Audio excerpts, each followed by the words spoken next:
Allez, 3, 2, 1, à vous, madame. Bonjour, monsieur. Bonjour, Vous pouvez me présenter? je suis monsieur Hans Desno Kassakassa, je suis en charge des transmissions au projet CAP 4 du Gabon. Ok, merci. Vous pouvez nous dire où est-ce que nous sommes? Donc ici nous sommes sur le centre technique de Bakumba qui fait partie des 19 centres techniques du backbone national gabonais. Donc le site de Bakumba a une particularité, c'est que c'est de ce site-là qu'on fait l'interconnexion avec la République sœur du Congo. Et ça va se passer comment cette interconnexion?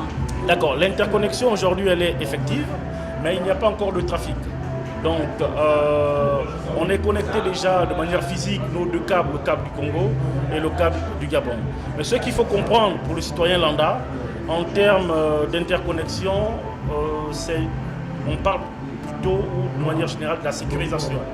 Le Gabon étant connecté au SAT3 et au câble ACE, le Congo étant connecté au câble AWACS, ferait en sorte que lorsque le câble du côté gabonais est coupé, on pourra toujours avoir un trafic qui passera par le Congo. Donc ici, on parlera de redondance, mais en même temps de sécurisation. D'où l'importance de cette interconnexion.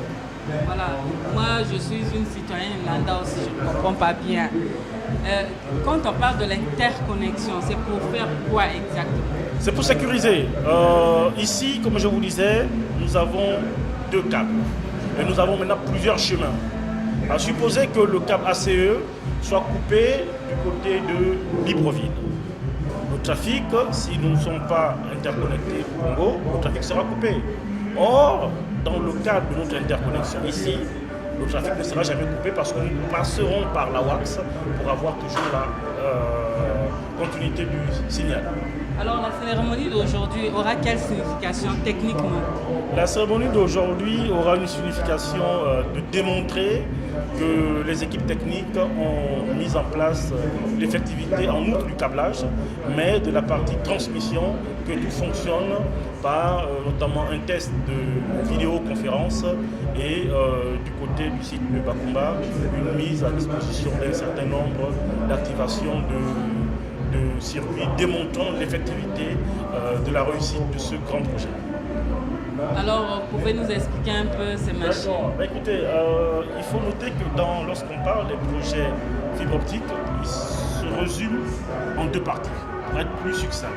On a une partie qu'on appelle équipement passif, et on a une partie qu'on appelle équipement actif. Donc le passif concerne le câble, les tranchées et tout ce qui va être ODF pour le brassage. Donc lorsqu'on revient de Libreville, on a cette partie-là que nous on appelle ODF. En fait, c'est la partie où viennent les câbles, l'ensemble des câbles fibre optique. Vous voyez, là on revient de Bakumba, de Mwanda d'abord pour Bakumba, et là de Bakumba pour les cocos. Donc c'est ce câble-là qui part du côté congolais pour faire l'interconnexion. Mais étant donné que le signal a besoin d'être traité, le signal a besoin d'être amplifié, il y a une deuxième partie qu'on appelle équipement actif, qui sont les équipements de transmission. Et eux, ils se retrouvent ici. Et donc, dans ce compartiment équipement de transmission, on a en gros une partie électrique, une partie optique et une autre partie optique. Pour le cas du Gabon, on a trois réseaux. On a un réseau DWDM qui est géré par cette partie-là. On a une partie omnibus et SDH. Comprenez ici que l'Express, c'est le réseau qui emprunte juste un certain nombre de CT, et le réseau SDH et Omnibus, comme son nom l'indique, Omnibus, passe par tous les centres techniques jusqu'à arriver au niveau de Bakumba. Et après, on a juste un switch en bas pour repartir. J'ai une question encore. Nous parlons de l'interconnexion de la fibre optique à très haut débit.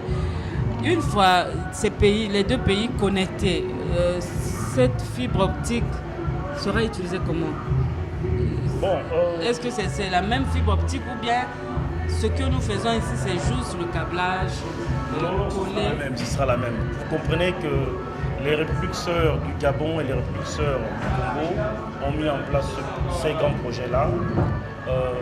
Il va de soi que nous transportons les opérateurs, que ce soit du côté congolais, que ce soit du côté gabonais, doivent venir se connecter pour donner aux clients une meilleure qualité de signal avec une meilleure qualité des services. Ça n'a rien à voir avec le WAX et ACE. Si, le WAX et ACE, ce sont des câbles fibre optique dont on est venu se connecter. Tous, ils sont appelés câbles fibre optique. Ils sont des câbles fibre optique. Tout se connecte ici. Tout se connecte ici. D'ici, là, on a le signal qui va jusqu'au Portugal, sur le câble ACE. Oui, mais parce qu'il y avait déjà la fibre. Par exemple, chez nous, il y a déjà le WAX qui a existé. Tout à fait. Maintenant, la fibre optique du câble, ça sera quoi? C'est juste un prolongement. C'est juste un prolongement. La WAX arrive du côté de Brazzaville au niveau de la côte. Maintenant, on parle en général, pour que vous puissiez un peu je vous fais un résumé. En général, on parle de deux types de fibres optiques. Il y a la fibre optique sous-marine et il y a la fibre optique terrestre. Donc, dans les cas du câble, que ce soit le câble Congo ou le câble Gabon, on parle de fibre optique terrestre. Mais que ce soit la WAX, ACE ou le SAT3, on parle de fibre optique submarine. Donc là, on est dans la mer. C'est des câbles qui ont des contraintes, qui ont été étudiés pour ça, qui sont posés le long de la mer jusqu'à arriver aux côtes congolaises et aux côtes gabonaises. D'où le prolongement maintenant terrestre. Je vous remercie, Amos, si vous avez quelque chose à dire. C'est moi qui vous remercie. Merci. Merci bien. Vous avez une carte